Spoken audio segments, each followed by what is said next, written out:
You know, when I proclaimed martial law, I didn't proclaim martial law alone.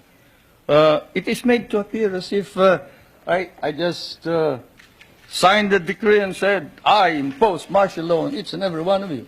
No. I asked the legislature to please pass a law proclaiming martial law because there was anarchy in the country. Now, let me say this. The opposition was strong. And they were members of the Security Council, and somehow they had adopted a resolution which required that there be a unanimous vote for the armed forces to be able to move. And therefore, the armed forces was immobilized. At the same time, I asked the opposition party to come and join me in a coalition government. I offered one half of the cabinet. And of course, they laughed at me and said, why should we join you? We're going to take over the government. By the time you are through with the exercise, you're dead, politically and otherwise. So, and they refused to join me. I asked the advice of the judiciary. I asked the Supreme Court justices, the Court of Appeals justices, and the members of the private sector. And all of them told me there's only one man who can proclaim martial law, and that is the president. And you are it. You are the only one who can proclaim martial law. This is why I must carry this particular mark in our history. I could not have transferred it to the legislature. Why? Because the legislature did not have the power. What does the Constitution provide? The President shall be the Commander-in-Chief of the Armed Forces of the Philippines, and he may order the armed forces out to quell any disorder, riot, rebellion, invasion, insurrection, and in case of invasion, insurrection, rebellion, or imminent danger thereof, when the public safety requires it, he may suspend the privilege of the writ of habeas corpus or proclaim martial law throughout the Philippines or any part thereof. What does that provision provide? It provides that only the President can proclaim martial law. I repeat, that is why I had to assume responsibility. And I am not one for shirking duty. The people said there was necessity for proclaiming martial law. And the people said, you are the only official who can proclaim martial law. So I proclaimed martial law. And I sincerely believed that it was necessary to proclaim martial law to install order and stability because there was complete anarchy throughout the country at the time. Now, therefore, at that particular period, what was the status of our government? Our government was immobilized, impotent. The armed forces could not move out. The industry was not at all in any way moving. There was no income coming into government. Everybody was running away. They burned the U.S. Partly burned the U.S. Embassy, tried to burn it anyway. They tried to kidnap the American ambassador. American ambassador was Byroad, Ambassador Byroad.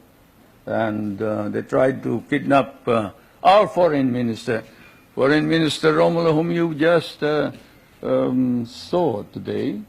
And I told him, you better disappear because I will not ransom you.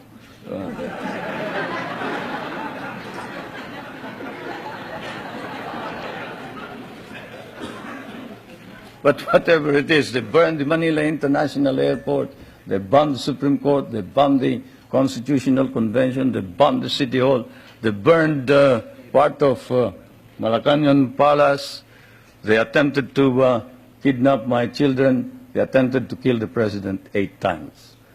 There was, of course, an attempted assassination against the First Lady. You all know about that.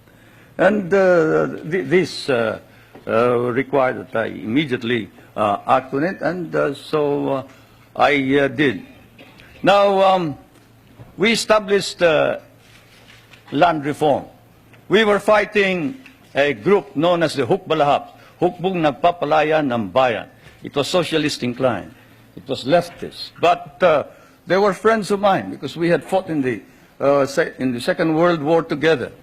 And so I approached them and I said, look, I'm going to establish land reform. If you're fighting for land reform, against the feudalistic agrarian system, then you must join me. And they did. I want to introduce to you the leader of that rebellion, who is now present and is a part of the government, Mr. Luis Taruc.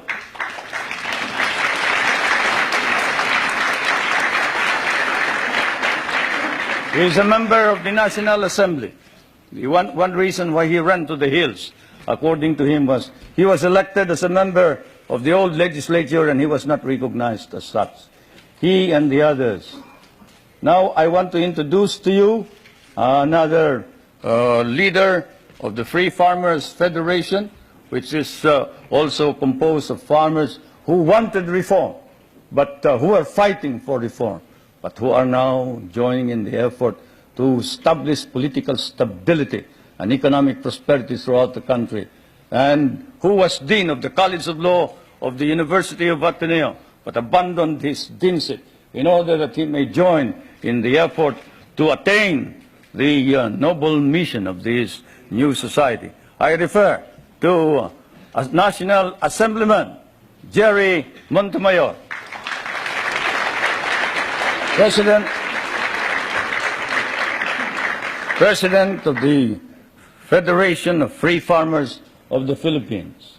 I would like to introduce also to you a young man who was very active against the government in 1972 and who paraded around the streets raising the flag of the Communist Party and organized the Kabataan Makabayan, which is the red organization of the youth.